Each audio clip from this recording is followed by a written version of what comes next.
इस्लाम के वह सुनहरे और पाक दौर जब इंसानियत की रहनुमाई आसमान से उतरे उसूलों के साए में हो रही थी, जब रियासत का मतलब ताकत नहीं बल्कि अमानत था, और जब हुक्मरानों की रातें गद्दों पर नहीं बल्कि सजदों और तन्हा सड़कों पर गुजरा करती थीं, ऐसे ही वक्त में एक शख्सियत उभरी जिनका नाम सुनकर मजलूम सुकून पाता और जालिम कांप जाया करते। वो शख्स थे हजरत उमर फारूक रजी अल्लाह अन्हु। उनकी खिलाफत कोई ताज या तख्त का नाम नहीं थी, बल्कि उम्मत की गर्दन पर रखा ऐसा सर था जो अल्लाह की अदालत से डरा करता था, जिसने हर रात अपने आप से हिसाब लिया, हर सुबह नए इरादे से उम्मत की खिदमत का बीड़ा उठाया, और हर शाम इस डर से कांपता रहा कि कहीं कोई भूखा सो गया हो, कोई बेजुबान अपने हक से महरूम न रह गया हो। उनकी जिंदगी एक चलती फिरती किताब थी जिसमें तकवा, इंसाफ, जवाबदेही और अल्लाह का खौफ हर सफ़े पर लिखा था। ऐसे ही एक रात जब मदीना की गलियों में खामोशी थी,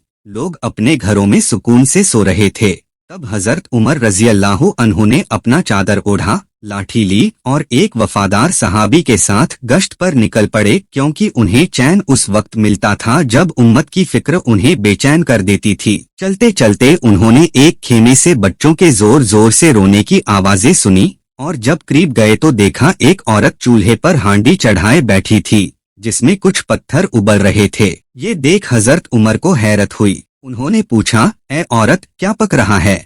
औरत ने थकी हुई आवाज में कहा, कुछ नहीं, पानी और पत्थर, ताकि मेरे बच्चे यह समझकर सो जाएं कि खाना पक रहा है।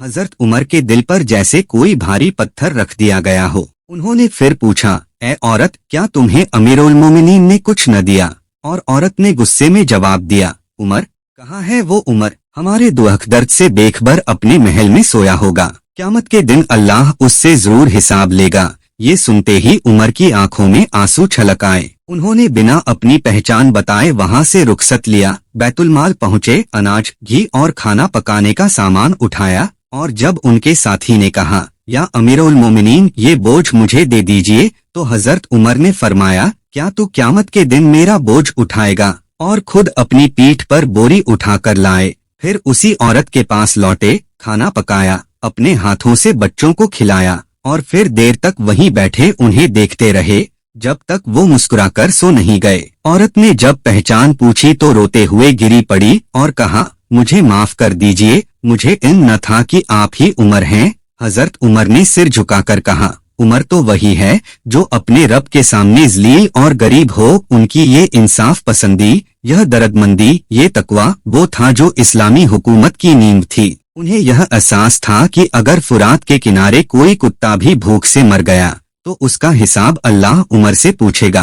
यही सोच थी उनकी निगरानी की, उनके फैसलों की, उनके आंसुओं की, उनके सजदों की। वो न रातों को गहरी नींद सोते, न दिन में आराम करते। हर आने वाला मजलूम उनकी चौखट पर सुकून पाता, और हर जालिम उनकी तलवार से डरता। जब रोम और ईरान जैसी बड़ी ताकतें इस्लाम के सामने झुकी तो उन्होंने फतह को फख्र नहीं बल्कि अल्लाह की आजमाइश समझा। उन्होंने इंसाफ का ऐसा निजाम कायम किया जहां यहूदियों को भी बराबर का हक मिला, गैर मुस्लिमों को भी अमन, और मुसलमानों को अपनी रहनुमाई। उनका किरदार इतना पाक था कि जब उनकी शहादत का वक्त आया, मस्जिद में नमाज के दौरान एक मजलूम के मददगार पर हमला किया गया, तो उनका पहला सवाल यह न था कि हमलावर कौन है, बल्कि यह था, क्या मेरी नमाज मुकम्मल हुई? और फिर जब मौत का सामना हुआ तो अपने बेटे से कहा, ए अब्दुल्लाह, मेरी माँ से कहो कि मेरे लिए नया कफन न लाना, मुझे उसी चादर में दफन करना जिसमें मैं नमाज पढ़ता था, क्योंकि उमर की हैसियत इससे ज्यादा नहीं।